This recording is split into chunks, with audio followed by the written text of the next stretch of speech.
हम जब बचपन में थे तो हमारे बुजुर्ग ने हमको सिखाया था, बांध लंगोटा बचा के इंद्री कभी न देखा पर नारी, और धर्म के टुकड़े खाकर भैया चढ़ी बदन पे तैयारी।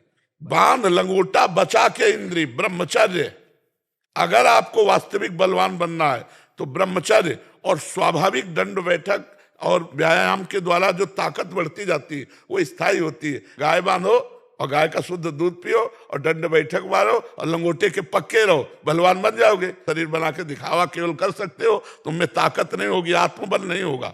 पहले नहीं होता था, गांव में 10-20 पहलवान होते थे मठा पी के। वैसे हम सबसे कहते हैं कि बाहरी चीजों से शरीर को फुलाना या बढ़ाना ये कोई पहलवानी नहीं है।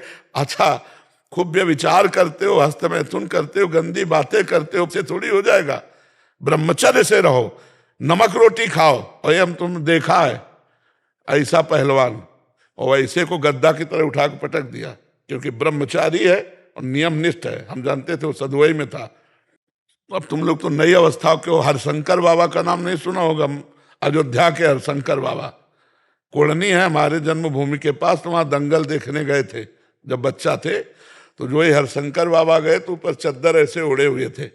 उस समय 50,000 रुपया बाबा के ऊपर इनाम लगा गए।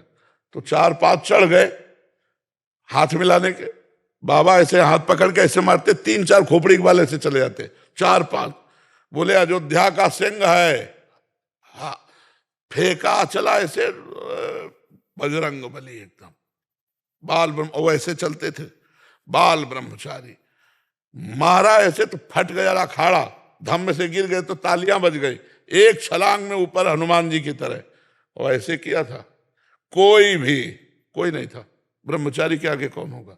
ब्रह्मचर्य ही महान बल और महान तप है।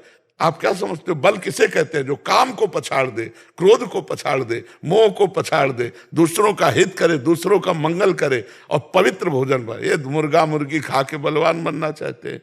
वास्तविक बात है, 4-5 गाय पालो और गौ सेवा करो, और गाय का दूध में स्वर्णिम पावर होता है। तो गौ सेवा से भगवान प्रसन्न होते हैं और गौ के दुग्ध से पवित्र शक्ति आती है। तो ये सब प्रोटीन ये तो महाराज जी, प्रोटीन तो फिर भी ठीक है, कह रहे स्टेरॉइड उससे भी खतरनाक है महाराज जी। और उसी वजह से कैंसर भी उसी की वजह से महाराज जी, ये इंजेक्शन लगा के बॉडी फैला रहे, उसी वजह से कैंसर का ज्यादा कारण है। नहीं, बढ़िया सात्विक भाव से जो बल आता है वो भगवान की तरफ ले जाता है। अच्छा, किसको दिखाओगे? अब मरना तो है ही है, शरीर तो जाएगा ही। धर्म से चलो यार, ऐसा थोड़ी कि विश्व तुम्हें पूजेगा। कोई नहीं पूजित। ये जो बहुत बड़े बड़े थे ना, लघु शंका करना मुश्किल है, सोच करना मुश्किल है। गांठें और सब खराब हो गई। अब बुढ़ापा में कुछ हो नहीं पाता, तो बुढ़ापे में सब खराब। और स्वाभाविक दंड बैठक मारो तो हमने एक पहलवान को देखा, 92 वर्ष की अवस्था में खोपड़ी के बल खड़े होना दंड बैठक में। 92 वर्ष की अवस्था, भले 10-20 मारते थे पर वो 92 अवस्था में। ब्रह्मचारी, पवित्र आचरण वाला, दूसरों का हित करने वाला, वो बलवान होगा। तो बल तो भगवत बल प्रदत्त होता है।